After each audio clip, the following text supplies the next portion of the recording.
السلام عليكم ورحمة الله وبركاته. كيفكن يا أحلى أخوي؟ إن شاء الله تكونوا بألف خير. إن شاء الله على طول الخير بيكون مرافقكم وين ما بتروحوا، إن كنت قراب وإن كنت بعاد. اليوم أنا بدي أعمل وصفة تاكل شوية شغل، بس يعني وصفة خارج المناسبات، خارج أعياد، خارج تجمع العيلة. وصفة كتير لذيذة. صلوا على النبي وخلينا نشوف شو هي وصفتنا لليوم. اللهم صل وسلم على سيدنا محمد وعلى آله وصحبه أجمعين. وصفتنا لليوم هي ضلع اللحمة المحشي بالرز. أنا عندي هون 4 قطع من الضلع. عندي 4 قطع بعدني ما عملت فيهم شي، بدهم تقطيب وبدهم تبهير، حط بهار عليهم. هلا بنشوف الخطوات يلي نحن بدنا نمشي عليها. عندي هون لحمه نص كيلو، بس انا ما باخذهم كلهم. هلا اسا مشلت الكميه اللي بتلزم لي. عندي 4 قطع. هيدي العظمه انا بحطها معهم، يعني بتعطيني شويه دسم. وعندي النص كيلو، هلا باخذ كميه منه وبرجع بقلل الباقي لان نزلته من الفريزر، ما برده هو ني. هون عندي انا اخذت ملعقة هيدي صغيرة، ملعقة بس منا مليانة فلفل أسود وبهار لحمة وبهار مشكل، بهار لحمة و7 بهارات يعني. وعندي اللوز هون أنا سلقته بمية السخنة وحطيته بمي باردة تا يفتح عندي ويكون سهل معي بالتفتيح. هون من المطيبات حطيت أنا هيدا الكبش قرنفل، شكيته بالبصلة تا ما يروح بالمي، وعلى الحوتين المي أنا بصفيها يعني. وعندي هون ورق اللورة، بعد نسيت اللومي كمان، ورق لورة. وعندي هون حب هيل قصيتهم فتحتهم بالسكين تيعطيني نكهة.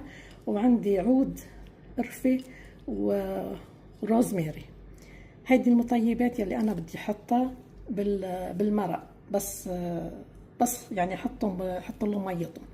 عندي هون كوب من الرز الامريكاني الحبة الطويلة. هلا بدي اغسله انقعه شوي تا يفتح عندي تتفتح عندي حبات الرز.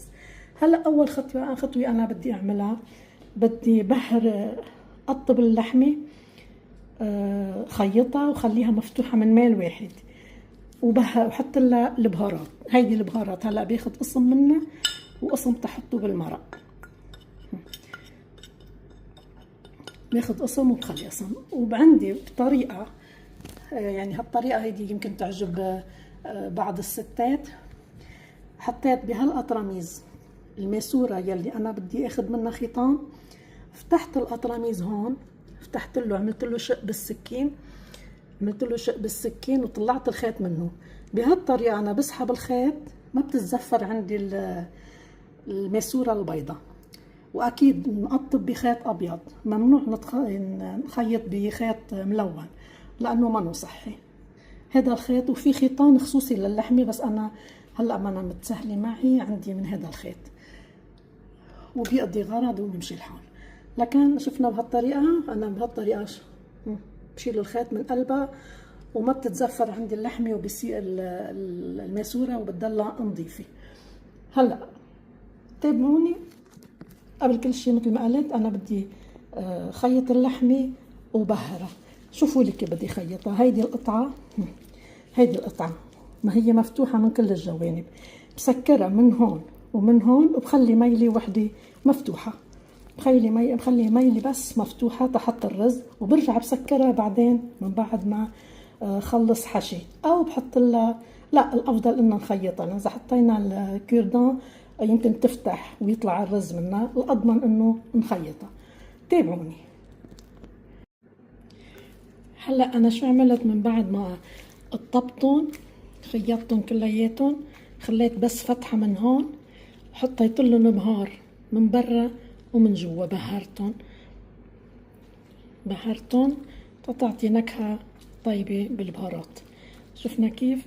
وهلا عندي انا الرز بدي صفيه واعمل الحشوة. هون انا اللوز قطعته، قشرته وقطعته لوز صنوبري يعني رفيع، ما بيحبوا ولادي الحبة الكبيرة بقلب الحشوة، حتى ما بيحبوها بالحشوة، بس بدي احط شوي. هذا البهار يلي بقي عندي انا بدي هلا حطه بالمرق اخر شي لما بدي اسلقهم.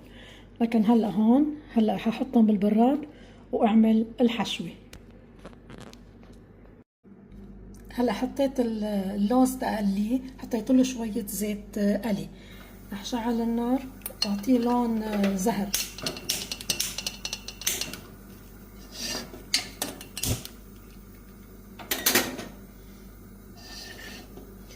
ما بدي احمرهم كتير، شي انه ياخد لون. هلا انا رفعت اللوز من المقلي، بس هني الحقيقة ببينوا انه لونهم كتير غامق شوي، بس هني لا، لون فاتح، يعني انا ما كتير حمرتهم. هلا شو بدي اعمل؟ بنفس الزيت يلي انا قليت فيه اللوز بدي اقلي اللحمة، بيعطي طعم كتير طيب. رح نزل اللحمة. بسم الله.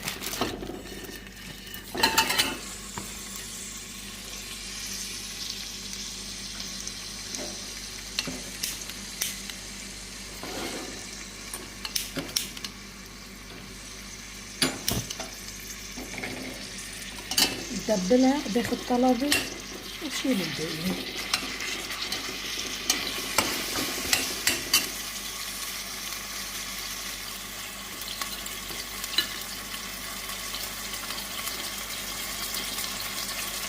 حط لها رشة بهار من البهارات اللي حطيتهم، وبحط لها رشة ملح وبقلبها. هلا انا قليت اللحمة وشلت يلي بدي اشيله منهم، بدي اضيف الرز.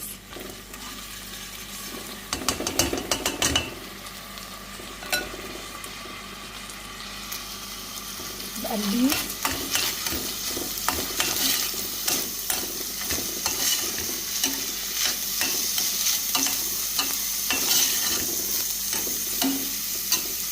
وبحط له قدر 3/4 الكباية مي. يعني انا بدي اسوي الرز قبل ما احشي فيه، بسويه شوي نص استوى، وبحشي فيه اللحمة يلي انا خيطتها. هلا بنطرهم تيستوي شوي، وبعدين ببردهم وبحشي فيهم. تابعوني. هلا بدي احط رشة ملح.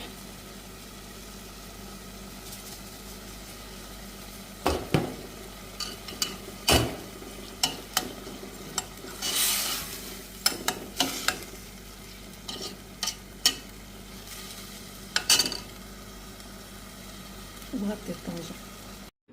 هلا انا خلصت عندي الحشوة، حطيتها بطبق لحاله تتبرد شوي، وبدي احشي القطع.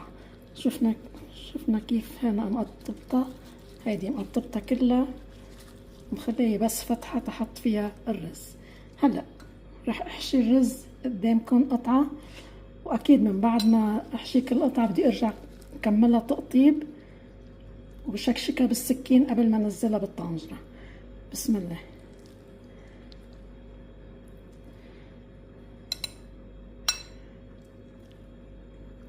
بهالشكل انا بدي احشي وبرجع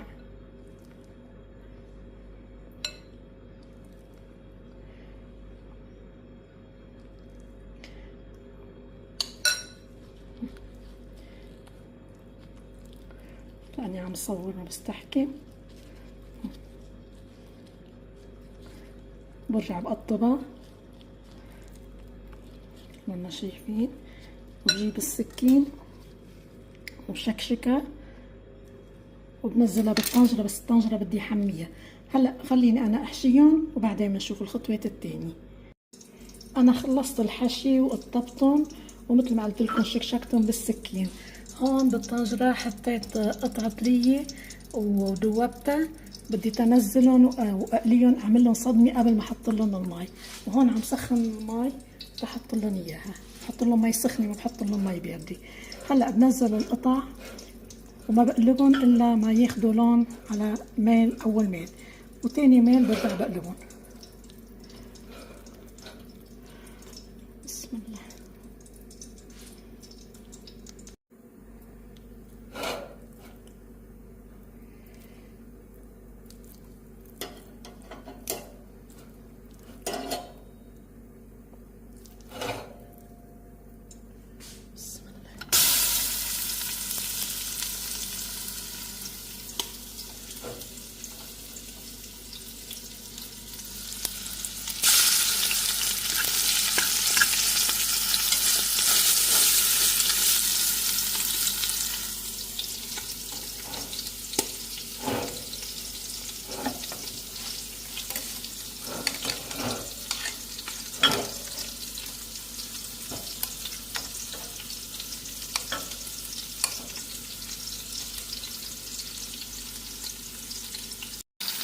هلا بقلبهم على المية الثانية شوف ما اخدوا لون.